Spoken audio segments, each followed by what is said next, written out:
Estamos de vuelta aquí en No Hay Derecho, son las 8:41 de la mañana, lo anuncié antes de irme a la pausa. Está ya aquí en nuestros estudios Salomón Lerner Guitis. Como ustedes saben, él es empresario, es político, hace parte de Juntos por el Perú, que es una apuesta política de tratar de reunir a los sectores de izquierda y progresistas en nuestro país. Han tenido una participación del proceso electoral, pero están camino a ver qué cosa pasa de cara al 2021. Ha sido presidente del Consejo de Ministros también en la época de Ollantumala, en la primera conformación, que no duró mucho tiempo porque Ollantumala muy tempranamente cambió también su perspectiva. Señor Salomón Lerner, qué gusto saludarlo, buenos días. Buenos días, Glaser, muchas gracias por la invitación. Gracias por venir a conversar con nosotros.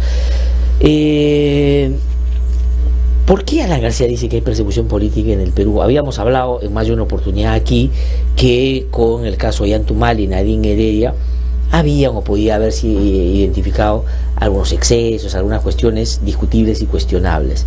Pero Ollantumala, curiosamente, que el que podía, no digo con razón, pero podía haber esgrimido el argumento de la persecución, más bien ha sido el que ha salido a decir: no hay persecución política, hay fiscales y jueces que están haciendo cosas más allá de lo que corresponde, pero yo las discuto en sede judicial. ¿Por qué García optó por un camino distinto desde su punto de vista? Yo creo que García ha puesto sobre la mesa un tema fundamental, que es la libertad democrática que debe existir, o la libertad y el derecho de todos los ciudadanos que debe existir en sus procesos, ¿no?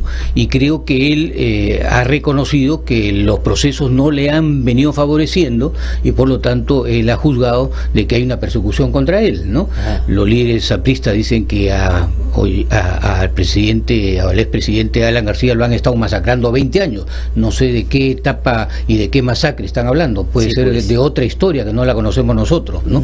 Pero realmente él ha tenido todas las libertades y durante la época de Ollantumala, justamente por lo cual creo que el expresidente Ollanta sale con una carta importante a decirle a los ciudadanos uruguayos que no hay persecución política en el Perú, porque es lo que todos estamos viviendo, ¿no? La mayoría de los peruanos creemos que efectivamente no hay ningún tipo de persecución y no está en riesgo el sistema democrático ni los procesos de Estado de Derecho acá en el Perú, ¿no? Ahora, le pregunto esto no solo por lo que García pueda estar pensando, sino las consecuencias prácticas que puede tener no solo una aventura de esa naturaleza para el país en su imagen y para lo que puedan hacer otros procesados por corrupción también, si es que Uruguay le da el asilo. Es decir, usted ha sido presidente del Consejo de Ministros. ¿Cómo se evalúa una situación de esta naturaleza, en el sentido que debe ser uno de los momentos más críticos del gobierno del propio Martín Vizcarra? Porque va a tener que definir si le dan el asilo a Uruguay, se le puede desdibujar buena parte de su propia prédica y lucha contra la corrupción, porque varios van a querer seguir la suerte de García. Y si no le da, puede robustecerse también Vizcarra y a ver hacia dónde encamina el resto de su gobierno. ¿Cuál es su lectura? Sí, yo coincido, Glaser, con lo que tú estás manifestando. Creo, primero, que es el momento más crítico del gobierno de Martín Vizcarra. Creo que es un momento muy importante y creo que del país políticamente en los últimos años. ¿Por qué? Porque creo que hay todo un sistema que se está adoptando de lucha contra la corrupción que puede caer con el asilo que pueda otorgarle Uruguay al expresidente Alan García. Y en caso contrario, esto también debería poner en telejuicio también la fuerza que tenga el gobierno de Martín Vizcarra de no darle el salvoconducto una vez dado el asilo. O sea, si usted, digamos, estaría en el papel de ser primer ministro, le recomendaría al presidente Vizcarra que si le da a Uruguay el asilo, no darle salvoconducto. Por supuesto, me parece que esos serían los pasos lógicos para reforzar, digamos, el sistema democrático y la lucha contra la corrupción. Es darle el salvoconducto, si es que el gobierno uruguayo le da el asilo, significa un paso de llamada de atención muy fuerte y probablemente que se acabe efectivamente la lucha contra la corrupción en el país. De acuerdo, o sea, sería como autodefinirse como un gobierno que no presta las garantías del debido proceso. Es decir, si el presidente dice, bueno, si ellos le dan asilo, entonces le doy todas las posibilidades al señor García, sería como dar señales de conformidad con que algo de eso es verdad. Efectivamente, él estaría diciendo, efectivamente, en el Perú no hay las garantías suficientes para llevar adelante la lucha contra la corrupción. Eso es en el fondo lo que tendría que aceptarse de Martín Vizcarra, y creo que eso daría pie para que otros procesados o en camino de ser procesados, pues aduzcan justamente persecuciones políticas. Sí. Señor Salomón Lerner, ¿y cómo ve a Uruguay en digamos, esta situación problemática para ellos también? Porque si bien es cierto, se dice que hay una cercanía entre el expresidente García y el presidente Tabaré Vázquez, han puesto al país en un apuro, en un escenario preelectoral, porque hoy día hay una disputa en el país hermano de Uruguay sobre qué cosa va a venir después de este gobierno. Este es un gobierno, si uno quiere, de un frente amplio, de una izquierda, digamos, progresista, es verdad, con matices dentro de ellos también, porque hay de distintos sectores, pero ¿qué cosa cree usted que va a primar en el análisis más de ellos, más allá de la cercanía que García pueda tener con el actual presidente de Uruguay? Yo diría, y presiento que podría ser así, de que ellos estarían, digamos, tomando una decisión que le dé las garantías suficientes a Martín Vizcarra y al Perú de seguir contra la lucha de la corrupción. Eso es lo que daría luces, muchas posiciones de los miembros del Frente Amplio, como ya lo han manifestado algunos congresistas del Frente Amplio, como partidos políticos que pertenecen al Frente Amplio. Pero esto es una decisión más en la mano del propio presidente, ¿no? Y de ahí el individualismo que pudiera jugar Tabaré Vázquez y su Ministerio de Relaciones Exteriores, también habría que sopesarlo, que no es poca cosa, ¿no? Ellos también tienen una decisión importante que tomarla. Pero indudablemente creo que el sentimiento de las fuerzas progresistas en Uruguay es que el asilo no está dado en las condiciones que lo está solicitando el expresidente García. Sí, señor Salomón Lerner, ahora regresemos un poquito al Perú, y todavía con la figura del presidente de la República. Hay una encuesta que ha publicado el IEP en el diario La República el día de ayer, y el presidente, que tenía 60 baja a 57%. Hay algunos, digamos, que no están tan sintonizados con el presidente y no lo quieren tanto, que dicen, bueno, ya llegó a su techo, empieza a caer, ahora sí es de picada, porque la gente ya no se cree el cuento de un presidente pues que ha querido ser populista y no está satisfaciendo las necesidades básicas de los ciudadanos. ¿Cómo ve usted eso? ¿Le parece que es grave? ¿Comenzó la caída? Yo diría que la encuesta del IEP anterior no le daba los mismos porcentajes que le daba Ipsos. No, que le daba 57, pero perdón, que le daba 64, pero sí le daba 60, ¿no? Sí. O sea, ha bajado 3 puntos. Exactamente, ha bajado 3 puntos. Creo que no es una bajada impresionante, creo que es simplemente el estado de ánimo en un momento dado de la población. No ha habido casos importantes que se hayan medido, como el asilo. Recién el tema de la reacción sobre el asilo se va a medir en las próximas semanas, y pienso yo que él tiene en este momento una fortaleza política importante en el país. Estamos a puertas de un referéndum. Creo que ese referéndum, de acuerdo a muchas de las encuestas, va a salir triunfador el presidente Martín Vizcarra por la posición que él ha asumido frente a las 4 preguntas, y esto lo va a fortalecer más. La pregunta es, ¿qué pasa después del referéndum del 9 de diciembre? ¿Y qué cree usted que va a pasar si las cosas siguen como están? Bueno, yo creo que el mandato que podría recibir Martín Vizcarra es que él debe seguir adelante en las reformas, ¿no? Y para esto tendrá que buscar los consensos necesarios o el apoyo necesario en el Congreso, porque es el Poder Legislativo el que tiene que proponer las leyes para justamente seguir adelante en reformas importantes en el país. Entonces creo que ese es por un lado. Pero el Congreso, disculpe que lo interrumpa ahí, si es que va a ser la fuente de esas reformas, porque así está planteado en la Constitución, puede que se dé un encontronazo otra vez con el Ejecutivo, porque el Congreso está sintonizado con otra agenda y no la del presidente de la República. ¿O cree usted que al ver o avisorar que eso va a ser así, seguir con la ola de cambios vía referéndum, porque podría convocar el presidente las veces que le parezca el referéndum también. Efectivamente, ¿no? Inclusive hay otros que piensan que podría también convocar a una constituyente, ¿no? Ajá. Para reformar la Constitución en Cuando forma dice general. otros que piensan, ¿no? ustedes en Juntos Perú no necesariamente No, están sí, en esa línea. sí, estamos en esa línea. Nosotros creemos que con este referendo de 4 preguntas se están cambiando 45 artículos de la Constitución, Ajá. lo que significa casi un 20% de la Constitución se están cambiando con estas 4 preguntas en el referéndum, lo cual no queda lejano a que otras reformas importantes de la Constitución se deben plantear tanto en el terreno de los derechos laborales, como el terreno de la parte económica, como en los derechos de la priorización de la descentralización del país, de los cambios necesarios en los presupuestos, en los sectores en donde se debe dar mayor énfasis en el país, en las proyecciones futuras del país.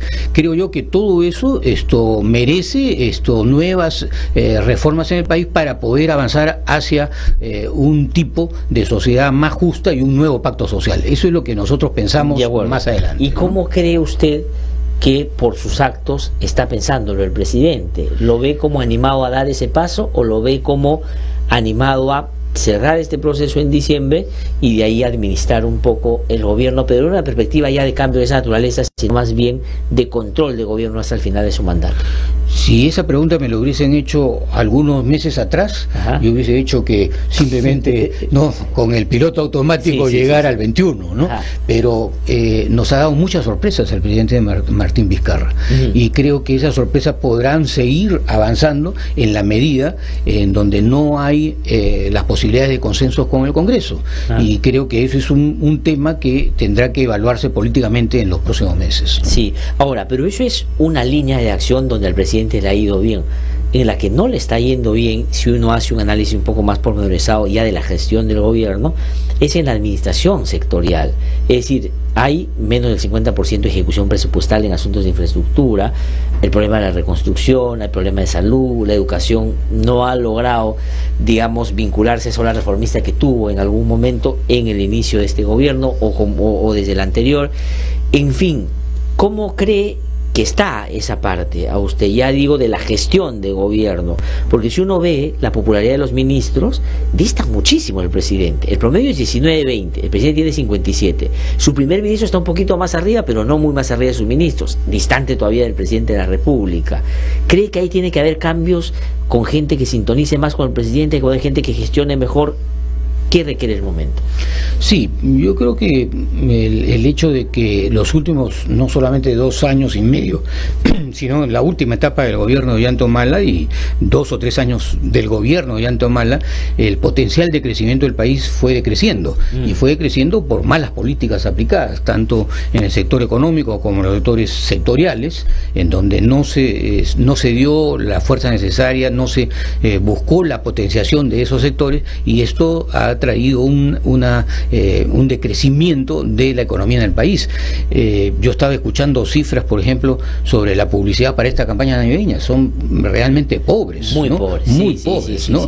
Estoy pensando en la torta publicitaria de los medios de comunicación, muy pobre para lo que fue el año 2016 o 2017, 18, 19, el año 18 es realmente hoy día 30, por ejemplo, solamente para poner, ¿no? A fin de año hasta 300.000 personas pueden dejar de ser sujetos de crédito, porque la gente no está pudiendo pagar las tarjetas de crédito con las cuales se han endeudado. Efectivamente. O sea, es decir, la economía está efectivamente en una situación pues de retroceso, ¿no? Claro. Eso es justamente lo que el presidente Martín Vizcarra debe evaluar. Creo que hay sectores en su gabinete que deben ser reforzados con personas que tengan mucha mayor capacidad, mucho mayor dinamismo para lograr conseguir de que efectivamente se revierta esta figura de la falta de confianza, de la falta de inversión. Creo que hemos tenido una inversión pública muy débil, en vista de que ha habido un proceso de elecciones de gobiernos regionales y hoy día una segunda vuelta en gobierno regional, lo cual ha significado probablemente 6 meses de paralización de la actividad pública en las regiones sobre todo, y esto tendrá que ser evaluado perfectamente por el presidente Martín Vizcarra y su gabinete, ¿no? ¿Cuáles serían desde su punto de vista esos sectores que el presidente debería revisar de todas maneras. Intuyo por lo que acaba de decir, asuntos económicos, productivos, por ahí comenzando, pero ¿cuáles serían? ¿Economía? Sí, definitivamente economía, que creo que la persona que hoy día está ejerciendo el Ministerio de Economía es una persona que creo que le falta demostrar más confianza hacia los actores productivos de los diferentes sectores. Creo que no hay demasiado liderazgo en sectores claves de la economía como energía y minas, o como sectores de transporte, ¿no? Sectores de vivienda que habría que dinamizar. Hay problemas de la falta de la cadena de pago en el sector construcción, de las obras públicas muy importantes en el país. Hay fianzas en el sistema bancario que están hoy día en tela de juicio porque no hay la cadena de pagos en construcción, y por lo tanto eso no permite avanzar en un sector muy dinámico que es la construcción en el país, tanto de obras públicas como de pequeñas obras que van todos esos sectores vinculados al ámbito económico, financiero, productivo, digamos. Claro. ¿Hay algunos otros sectores que consideraría para ir a la par ya de la dinámica política que el presidente ha emprendido estos días? Bueno, dentro de nuestros planteamientos, yo creo que hay un sector muy olvidado del país que está avanzando lentamente, pero que no tiene la priorización que creemos que se debe dar. Son dos sectores fundamentales: un sector que es el agrícola, el agroindustrial, básicamente, el tratar de que en mayor cantidad de áreas se pueda irrigarlas y podemos tener un mayor provecho de ellas, y segundo, administrar mejor toda la tecnología y todos los mercados internos que hay en la zona de la sierra, ¿no? Y eso creo que es fundamental para dar trabajo y para dar riqueza a los peruanos, ¿no? De acuerdo, entonces ahí debería haber algunos cambios. En la presidencia del Consejo de Ministros, ¿le parece que César Villanueva es para estos tiempos? Digamos, ya cumplió un papel importante en la transición y, digamos, en este primer momento, pero después del referéndum, ¿cree que esa es la figura que debe acompañar al presidente en un cargo tan importante? Yo no quisiera juzgar lo que ha tenido que hacer César Villanueva. Yo quisiera saber qué es lo que tiene que hacer César Villanueva. Y César Villanueva ha sido un exitoso presidente regional de la zona de San Martín, en donde ha cambiado toda una serie de cultivos importantes, desde la coca hacia los cultivos del cacao y de otros productos en la zona. Ha hecho un trabajo muy interesante, ha sido uno de los líderes de descentralización. Creo que en ese sentido él empuja mucho los aspectos de descentralización que son importantes en el país.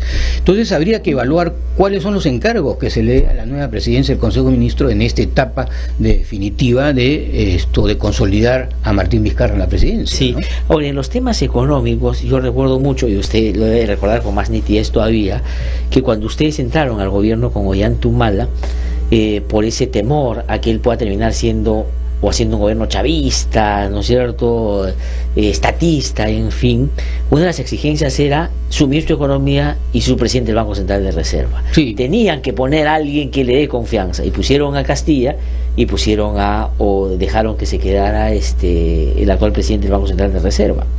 Ahora, ese presidente del Banco Central de Reserva hace unos pocos días ha dicho que Vizcarra es un improvisado, que llegó, digamos, sin tener un plan, no tiene idea, está aprendiendo. Después se ha rectificado un poquito, pero lo dicho muchas veces espontáneamente es lo que sugiere, es lo que está pensando, ¿no? ¿Qué opina de eso? Yo creo que es impropio de un presidente del Banco Central de Reserva hacer ese tipo de aseveraciones, y creo que ya el señor Velarde creo que cumplió su ciclo también.